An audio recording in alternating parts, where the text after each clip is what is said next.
Welcome, everybody. I'm Belinda Kerr from the Recruitment Garage, and I'm delighted to have Ed Andrew join me today from the Human Consultancy.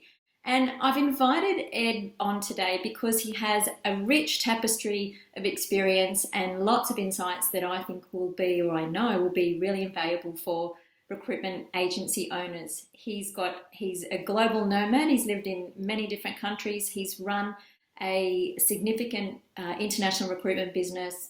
He's a lawyer, amongst a lot of other things that he's done as well. So, Ed, why don't you introduce yourself and give us a little bit of your history, because it's really interesting, and then we'll go in and talk about um, the, the laws of the universe. Okay. Thanks, Belinda. Well, thanks. First of all, thanks very much for having me on your program. So yes, as you correctly say, I was a barrister in England many moons ago. Went into headhunting in the city in London. Decided I didn't want to be there anymore, so I came to Australia and I set up a business the day after 9/11, knowing one person in Australia, which was that was an interesting time. But I was young and ready for the challenge. And that was basically exporting Australian and New Zealand qualified lawyers around the world. We ended up doing that in over 40 cities around the world, or locations around the world. Grew that into a multi-million dollar business, $1 million plus every year in profits. And we also had an office in Delhi, in India. And we're the first company of our kind to do that. Then I had a tech SaaS recruitment platform in London and in Sydney as well. Then a fashion label, which we took to Bali and lived there for a year and a half. And I've consulted to startups for 7 years, tech startups, non-tech startups around the world. And I now have an online training program for how to helping people to design the career and life which allows them to live their highest potential. And I still do a lot of startup advisory work as well. So that's me anyway, in a nutshell. Amazing. And so they're very, very different things that you've done. How have you jumped from one pot into the other and been so successful?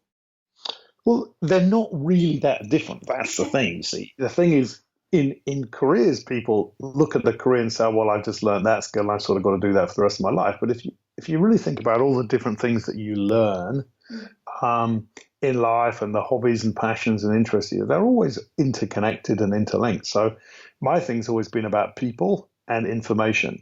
So I started my life and also social justice. So I started my life as a lawyer, but I nearly went into the wine trade. There you Right. go. And I'm now back in the Hunter Valley, back in the wine. So I went off to be a lawyer, a barrister, and that's about people, and it's about challenge and debate and learning about people, and helping them. And being a headhunter is, to me anyway, it's about people. We're just basically helping people find the career that they love.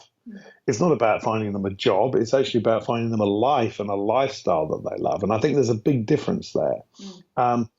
And then a tech business, that's about how we deliver, or how you connect people to companies without having to go through a headhunter. So again, it's about people, it's about connecting, and that's all about information. Where do you get that information from?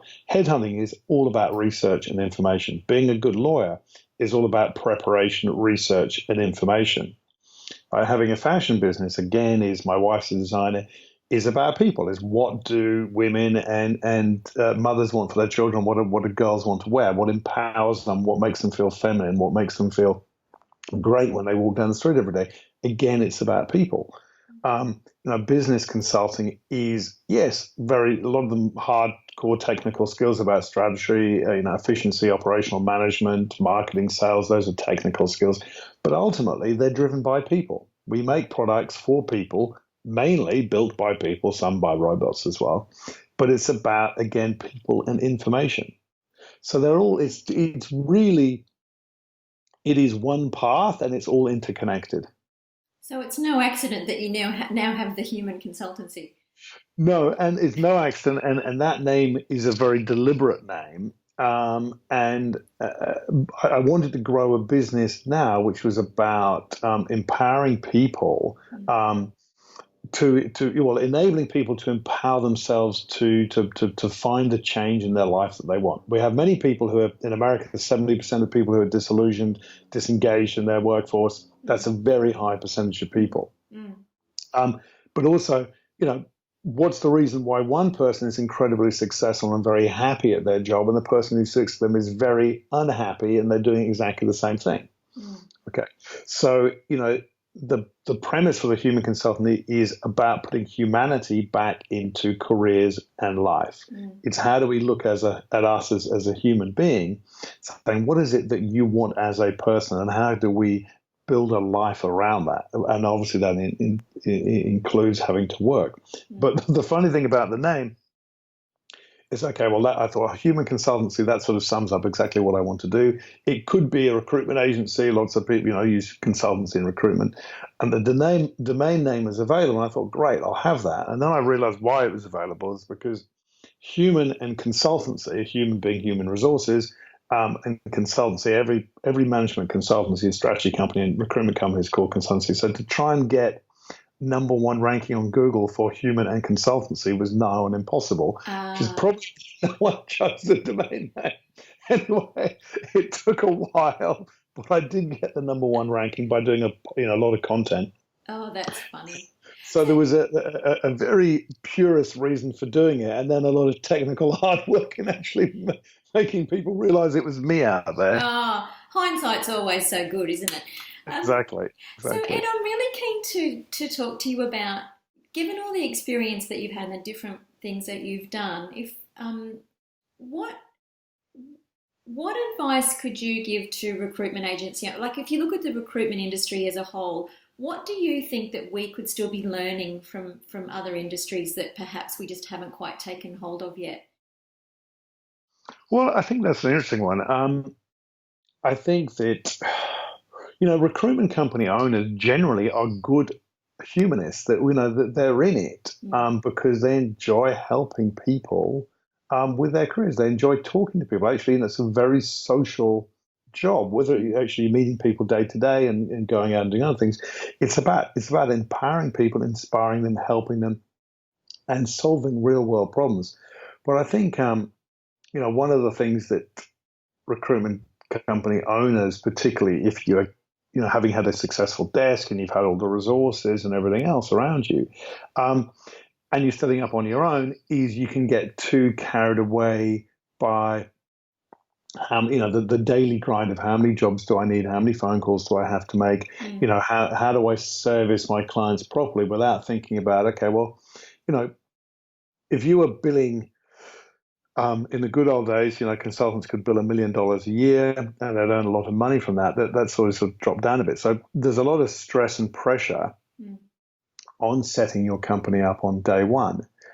P&L looks very much like a law firm does. And, I spent a bit of time in London a few years ago with James Kahn, who's very obviously well known in the recruitment world. He's actually just setting up, I think, in Australia. I heard that. And the P&L for a recruitment business is very much like the P&L of a law firm, in the sense that our wage bill is generally quite high. Our office costs can be quite low unless you want to spend too much money on a lovely office, which frankly in this day and age not that many people come to. And then the other cost is marketing and travel. So actually high profit.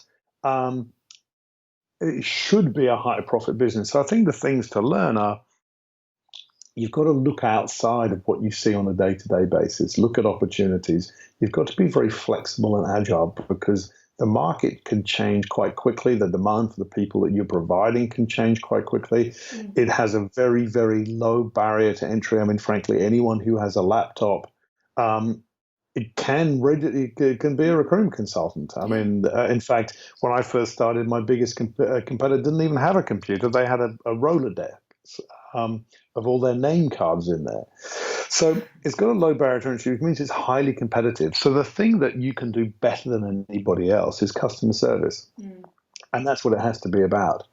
It's about, so your research has got to be perfect. You need to know all the right people.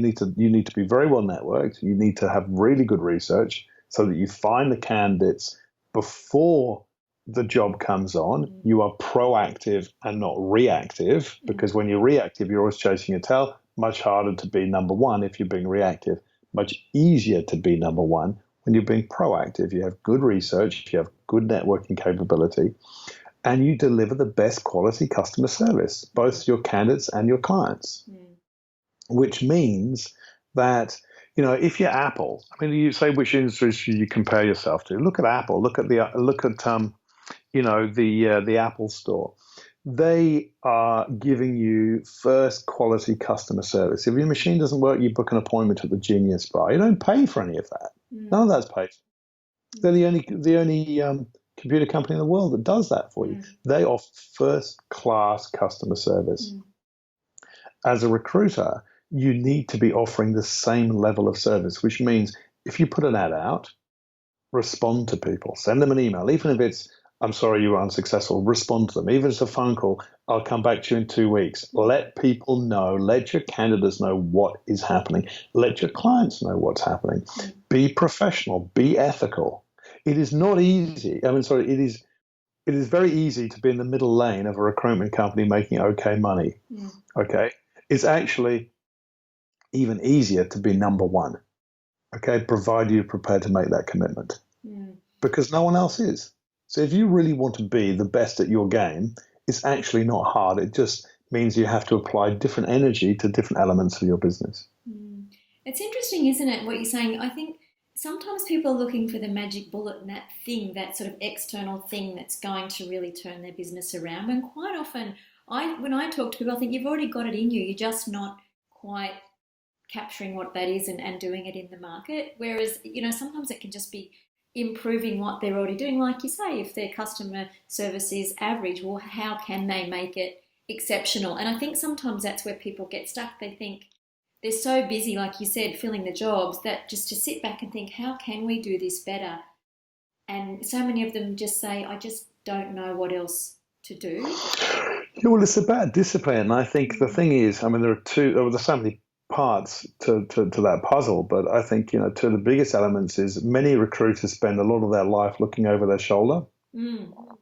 Thinking, oh, well, there's that big company in there or that other person's there. They've been doing it for longer than me. That's probably why they're doing better than me. The thing is, the first thing is always be aware of your competition, but don't worry about them. Right? They probably are spending very little time even bothering about you. Do what you know best and forget about what they're doing. Be aware of where they're at, because if they make a big change, you might need to think about, why have they done that? Should I be thinking about doing that? Is maybe next time I'll be number one to do that and I won't be number two. So be aware of that, but stop worrying about what goes on in other people's businesses, because frankly, I have absolutely no idea.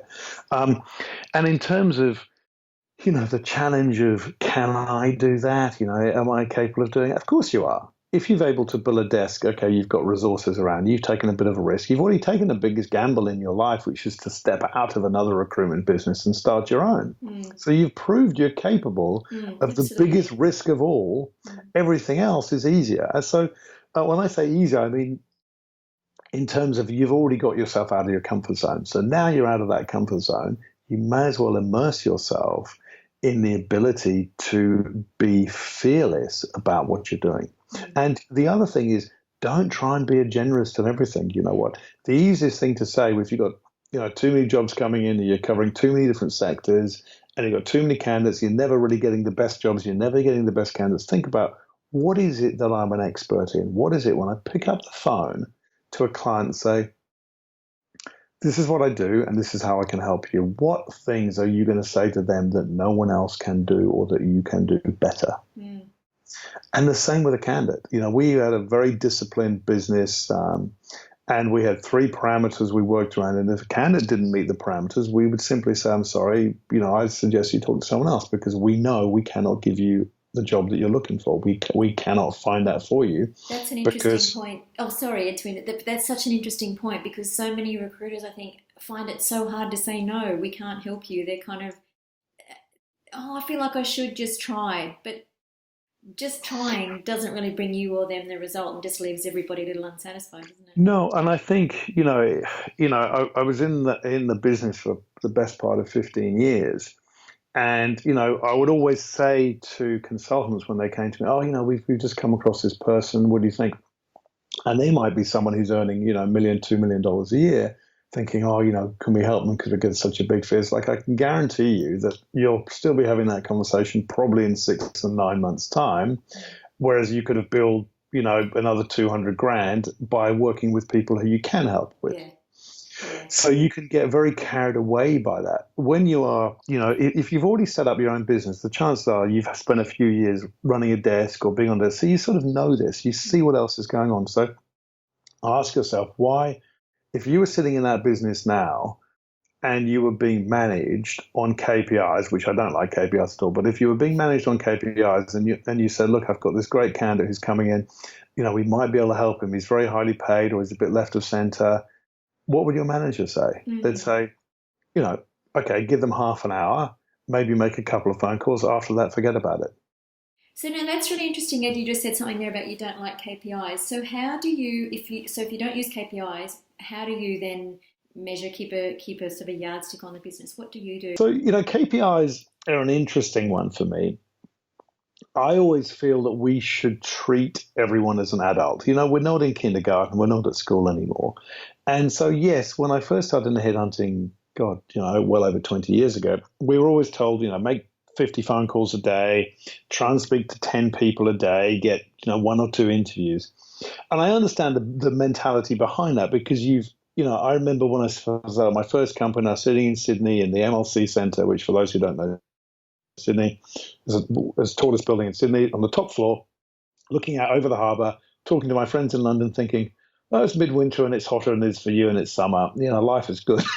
And then you realize, right, I've really got to make some phone calls and otherwise I'm never going to make any business. So, right, okay, I need to make 50 phone calls because if I make 50 phone calls, I will speak to 5 or 10 people and 20% of those people will be candidates, and then, that's your pipeline.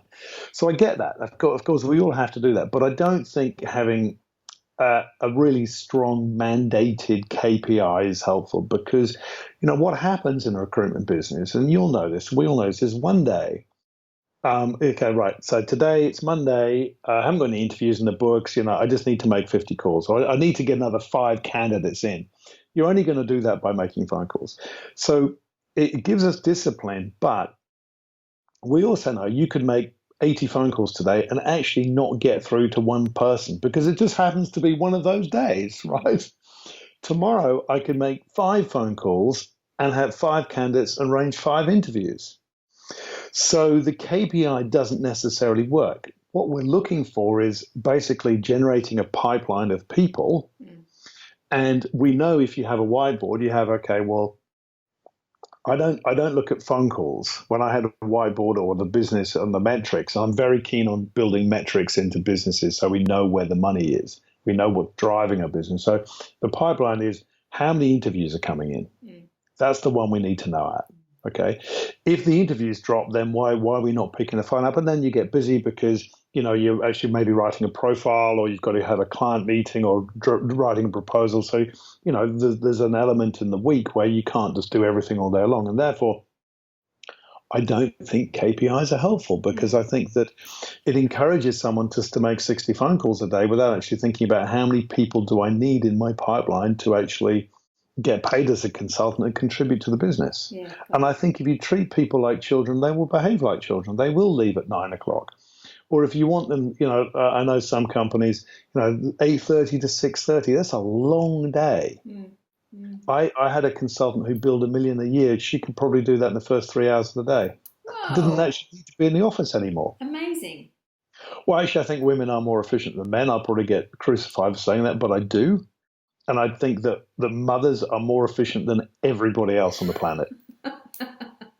And I seriously mean that. I had a co-founder in my tech business, and I watch her and it's like, when she's working, she is 100% focused on it. There is no distraction. Men get distracted more easily. Yeah, that's true. Actually, on that, what's a little bit tied in with that, a lot of the people I speak to, they've gone, like you said, they've gone from being recruitment agency owners, they're in their own agencies, and they get to a point where they just hit this brick wall of overwhelm and everything's coming at them. So the business is getting more demanding for cash flow. They've got staff, they've got staffing issues, all those sorts of things.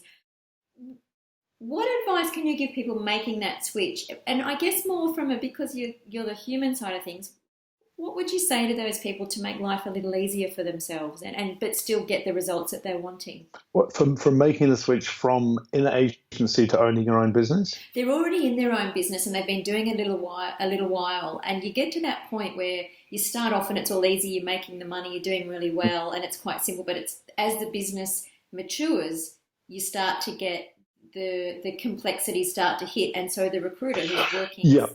The So one that gets basically, hit. what happens is you start doing well, right? And this happened, I still remember, and it was 17 years ago. That's how the company. I remember my revenue and profitability for every year of the business, right? That's because I own the business, so it goes in my pocket.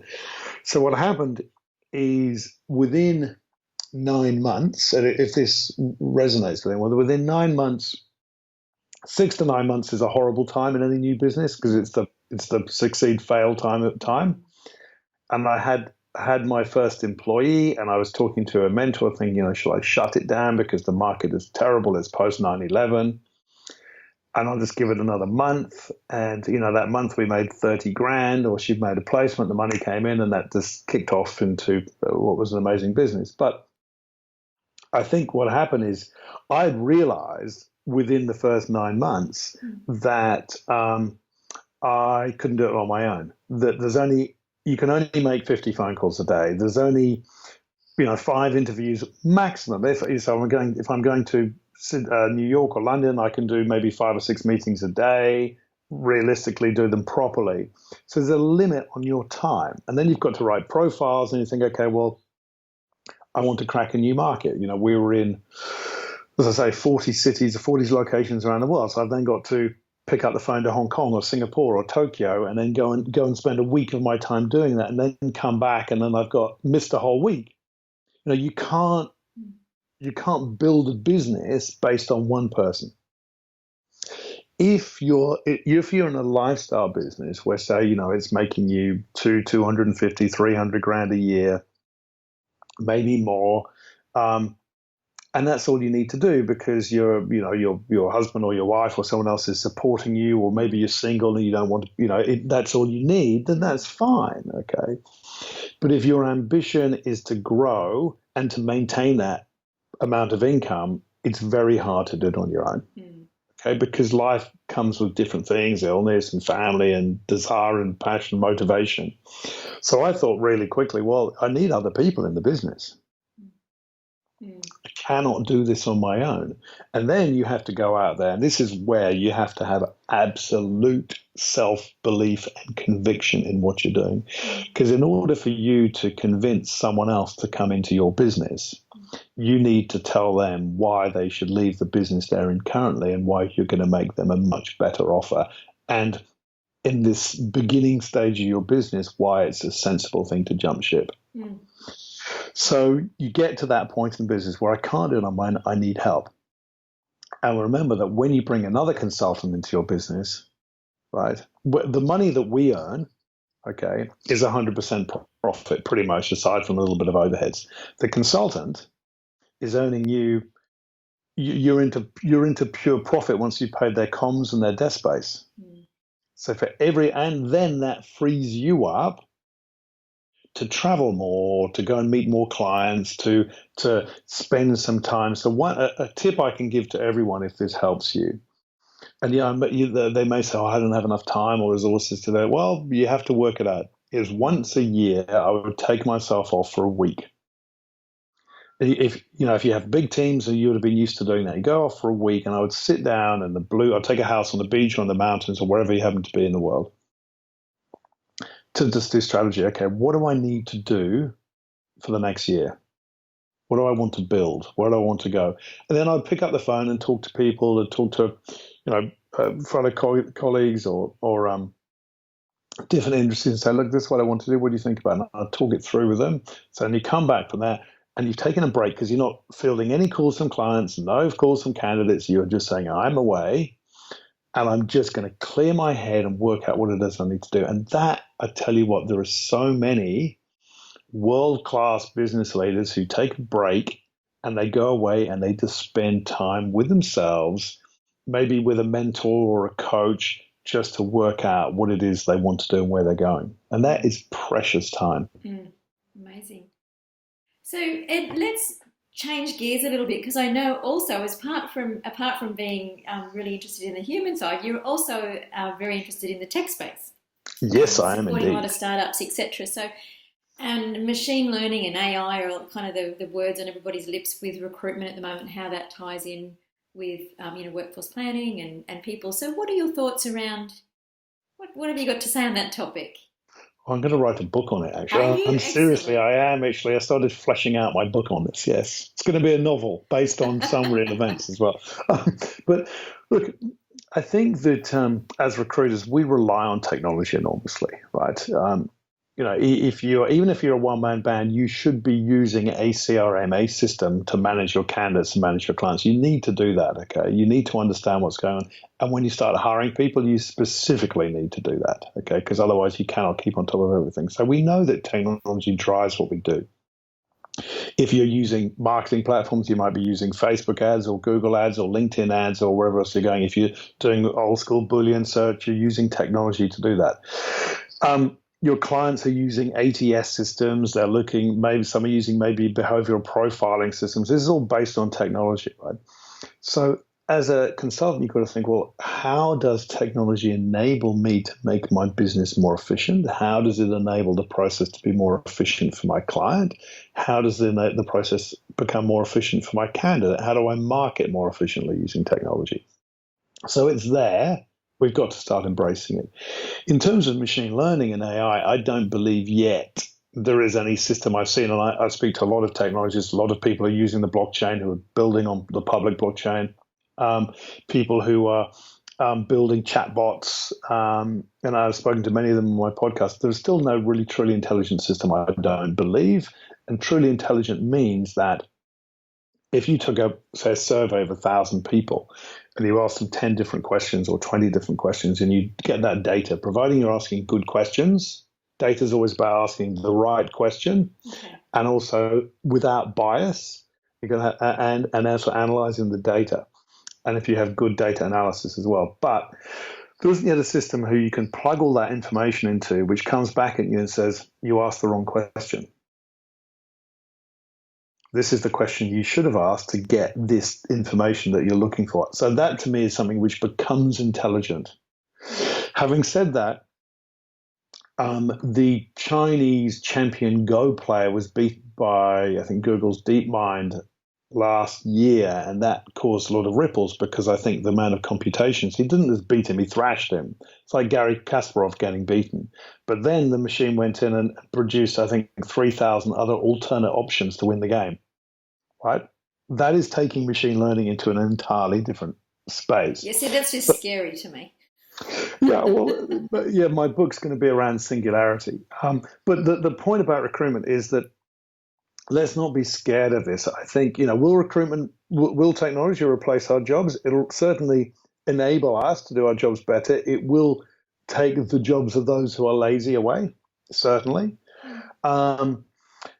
It will improve our ability to do the job. I think, ATS platforms are getting a huge amount of media coverage because of their inefficiency of how many people, you can game a CV.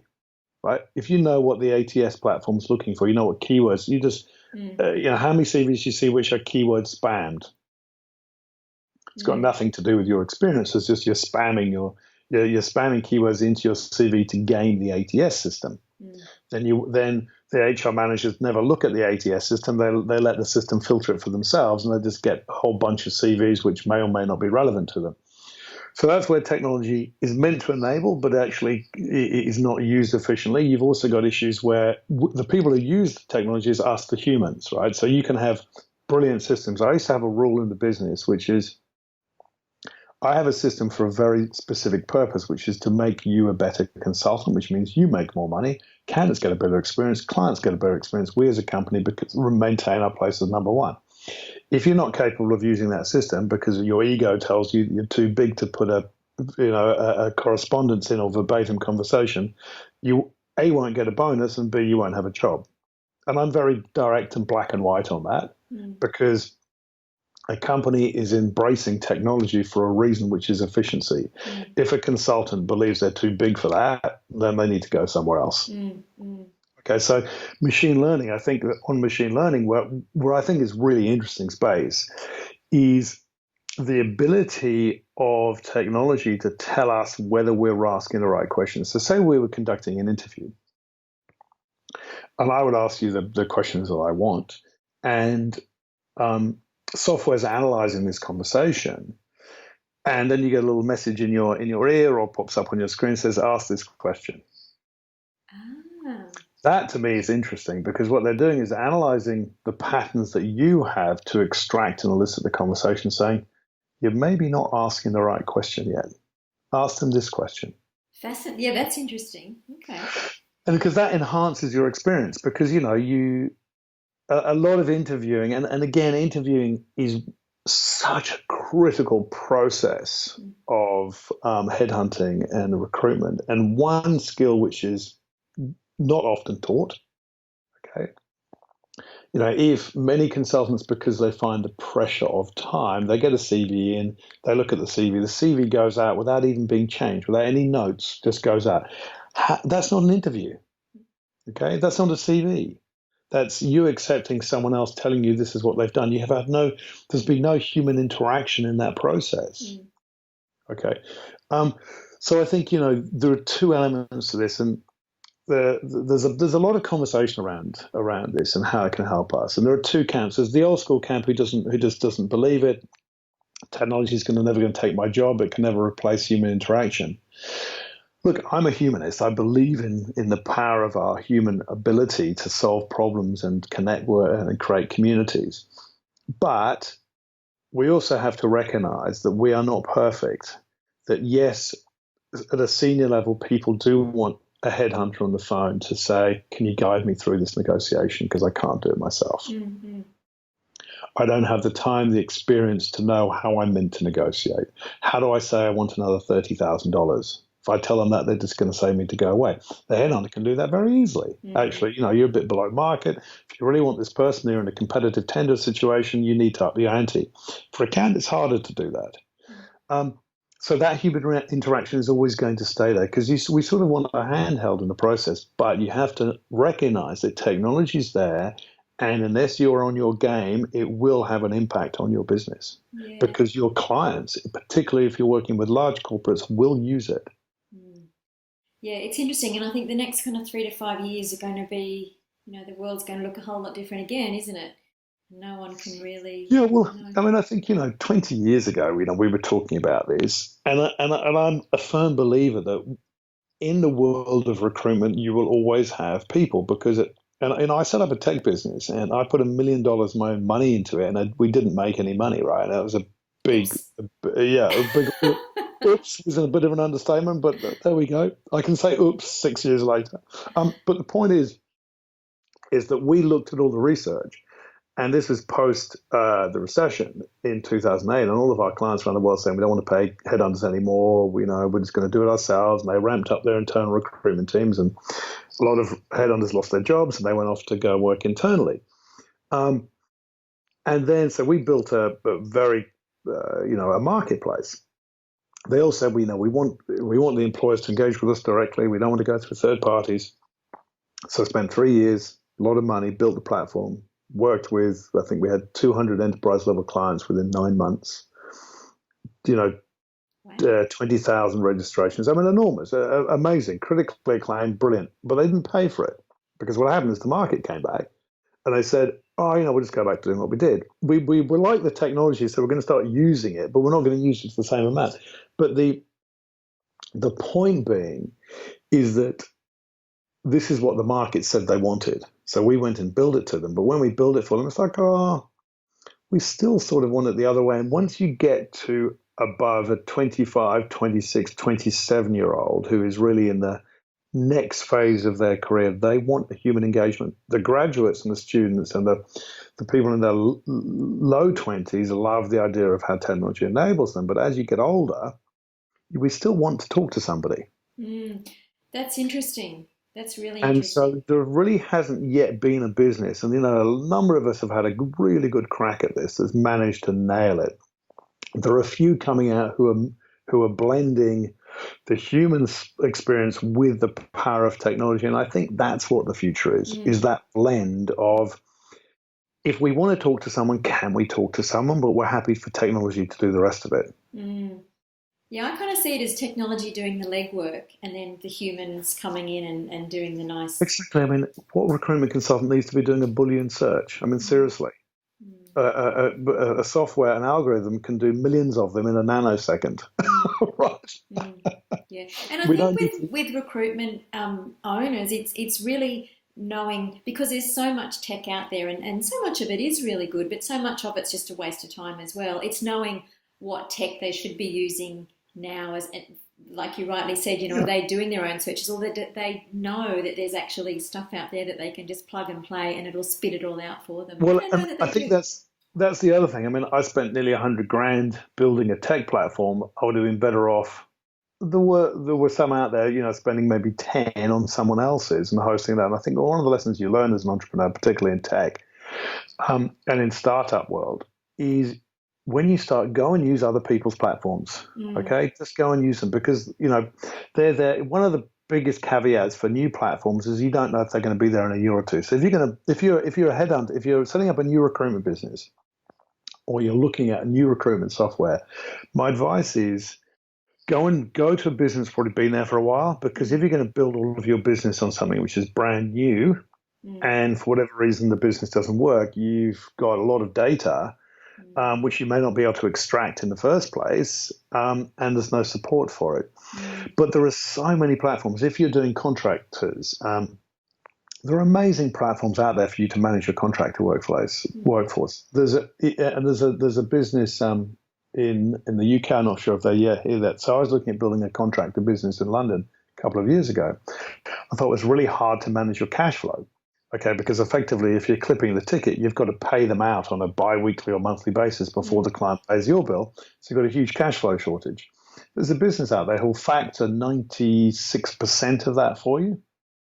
So if you give them an invoice, they'll pay out the invoice, Mm, which means it costs you a couple of percent of your revenue, mm, but you can build a contractor base very quickly off systems which already operate. And you can use all of their systems to run your program as well. mm, So, you've got to explore what it is that you're doing and what systems will work for you, yeah, uh, and allow the systems, as you say, to do the donkey work for you. yeah, That's what they're there for. But the thing is, many people are inherently lazy. They won't use, when we look at building a software platform, when I built mine, my tech guys were telling me, generally on average, people use 5% of any platform that they have. mm. I think a lot of it 5%. too is just doing what they've always done. It's just it's habit, fed by habit as well. That sort of maybe fear of change, or just this is what we've always done, and not stopping to think, well, what you've always done is not working anymore. So you've got to go and play in this sandpit now. What's the definition of insanity? Doing the same thing over and over again, expecting the same result. It's not Yeah, going to happen. yeah, And this is the difference, Belinda, between being number one, being at the cutting edge of what you're doing. And number one doesn't have to mean you've got 1,000 employees and turning over hundreds of millions. It just means you can be number one with only yourself. mm, mm, You offer the best service to everybody else. And this is a lesson which I want to share. I remember in year 2 of my business, and, we were making some money, and I paid myself a salary, and that was the best day of my life, to actually pay myself a salary in your own business. It's the most exciting day. I'm sure everyone else experiences that. But, be working with a very large client, which was, I always wanted to be my biggest client. And, I'd known them for a long time. And they sent me a message saying, we're about to come to Australia and run a campaign. We'd like you to do it for us. It's like, me? Seriously? I mean, come on. I've known you for a long time. I've only been doing it a couple of years. They said, well, actually, you, on your own with one other person, deliver more to us. This is a global business, deliver more to us than everybody else in the marketplace. I had no idea. Wow. And I said, thank you very much. They became a client for the next 8 years and generated $1 million a year in revenue to our business. But that's about, if you are really executing at the best of your ability, you're not worrying about your competition. Yeah.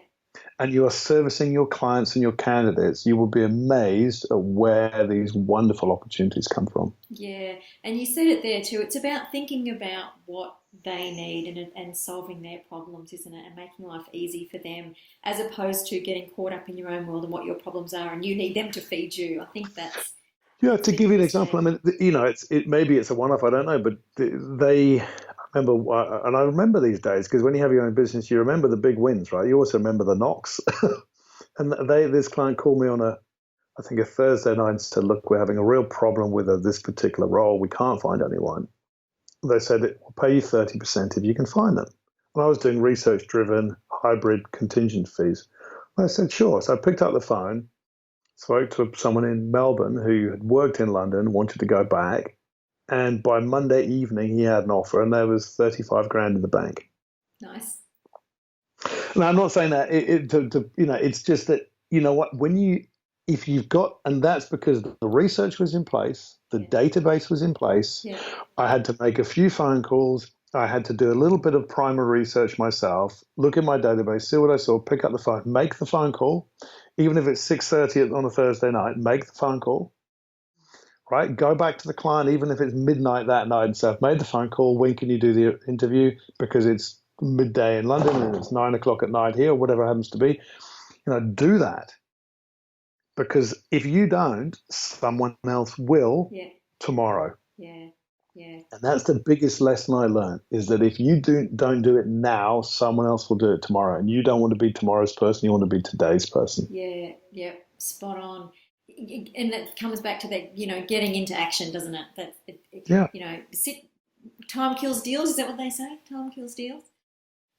Yeah, it's knowing that you can do it, and you've got to have the passion and the drive and the focus. Say, I'm going to do that, because if you do that, you will be. And I say it's not hard to execute. You will be number one in your field. Yeah, excellent.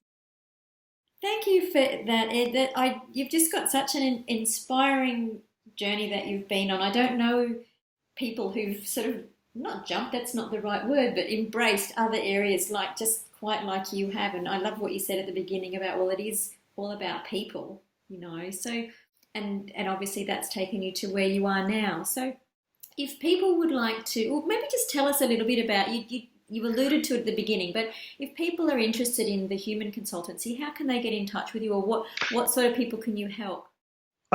Okay, well, the Human Consultancy is very easy. It's just thehumanconsultancy.com. Right. I'm Ed Andrew. I'm on LinkedIn. I'm on Twitter, etc. But the website's the best place to go, thehumanconsultancy.com. And the services that I offer are, so for people, coaching, mentoring, one-on-one. I also have an online training program called the Abundant Career and Life System. That is for people who are wondering, is this, who may be stressed at work, disillusioned, disenfranchised, disengaged, maybe just want to go and set up their own business, don't know how to do that, have all the complications and the fears based around how do I go and do that and never do it.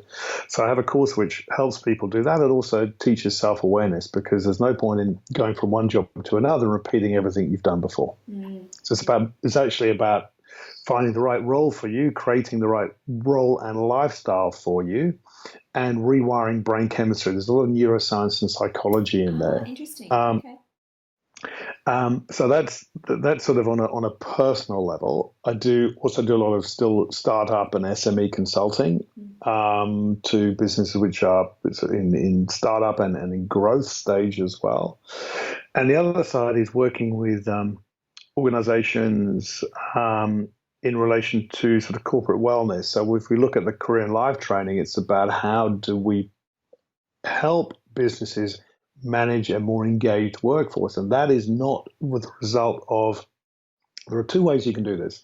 One is, okay, we can optimize the potential of the people who work for us so that we can challenge and stretch them more, and they still burn out, but we're going to get more out of them before they burn out, which is not what I'm talking about. This is about actually working at 95% of the time to get better results. Okay, so having a more efficient, engaged workforce who want to be there. And so that's one point. And the other is, when people begin to experience stress at work, and you can have one person who is under the same amount of stress as the person next door, one is going to approach burnout, the other one's going to survive, is looking at the factors which influence that. And so that we look at organizations and the people who work from the point of view of saying, how do we manage stress? How do we recognize the symptoms of stress from your coworkers and yourself? How do we create a safe psychological space for them to manage that? Because if you are working in an industry, accountancy, law, tax, financial services, or aviation construction, where someone who is under severe stress can have an enormous impact negatively on their clients, customers, suppliers, services. If you're a law firm or accountancy firm or tax firm, it could cost your clients millions of dollars, billions of dollars. If you're in aviation or construction, it could cost lives. So how do you as an organization create this framework for people to know that they are under a stressful situation, how that we can manage that, they can put their hand up and they can get help? Amazing. I think we're getting better at that, aren't we, as people? We used to kind of bury a lot of that under the carpet, but it seems to be coming to the fore more. And, I know here I think it is. I think the biggest challenge is in people understanding that when they do put their hand up, they're not going to be punished for doing so. Yeah. And I mean, stress makes you sick. There's no question. It's proven. It's a medical fact. Oh, look, I closed a company, cost me $1 million. 6 months later, I had prostate cancer, which I beat. But the point is that that's not going to happen to everyone. Some people, will have a skin infection, or they get a cough or a cold, they get pneumonia, bronchitis, laryngitis, cancer, all sorts of, there's so many scientific studies on this, which is in my course, because the course is about the science behind this as well, and about environmental stress. And we know that actually environmental long-term exposure to environmental stress causes a breakdown in the grey matter in certain areas of our brain, and with practices like meditation, we can actually regenerate that. So there's amazing work that we can do at the moment. So that's human consultancy. We just flog ourselves, don't we? We do, and that's the concept of the human consultancy is bringing humanity into careers and life. Brilliant. Thank you. Well, now I've got no idea what to call this interview. We've talked about people, we've talked about recruitment, we've talked about tech, and we've almost talked about neuroscience. So we'll just chat with Ed, whatever maybe. Works for you. Chewing the fat with Ed, I don't know. Yeah, there you go. A few life lessons, maybe. I don't know. Life lessons with Ed, Andrew. Absolutely. Well, thank you so much. It's been an absolute delight to speak with you, and I'm totally inspired about what you've been up to. But you just look so relaxed. I've been watching the whites in your eyes. They're so crystal clear. You're so healthy. Oh well, yes, that's well. Thank you, for having me on the talk, Belinda. But yes, I can safely say once you've had cancer, you try and live a healthy lifestyle afterwards. Yeah, well, you certainly look like you're doing that. So thank you again. Nutrition, exercise, we try. It doesn't work every day of the week. I can promise you that much. But well, that's saying everything in moderation. It's got to be. I think everyone's definition of moderation might be a bit different. But living where you are in the Hunter Valley, I'm sure you're tempted there. But, yeah, well, we're close to the beach. And also for everyone listening, I think what Belinda is doing is offering a fantastic program to help people recruitment business owners to really, maximize their greatest potential, which is to grow the business and give yourself more freedom and lifestyle, and to really help you deliver the best customer service you can. So well done, Belinda. Oh, thank you very much. I'll take that. Thanks, Ed.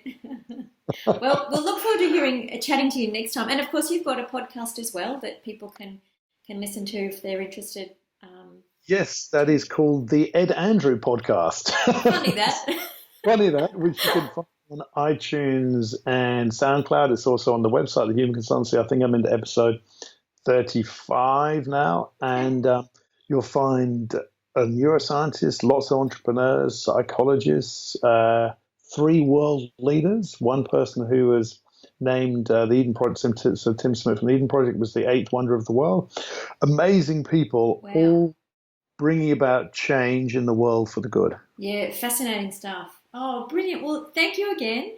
And I wish you all the very best with the Human Consultancy. And thank you for your lovely contribution today, Ed. My pleasure, Belinda.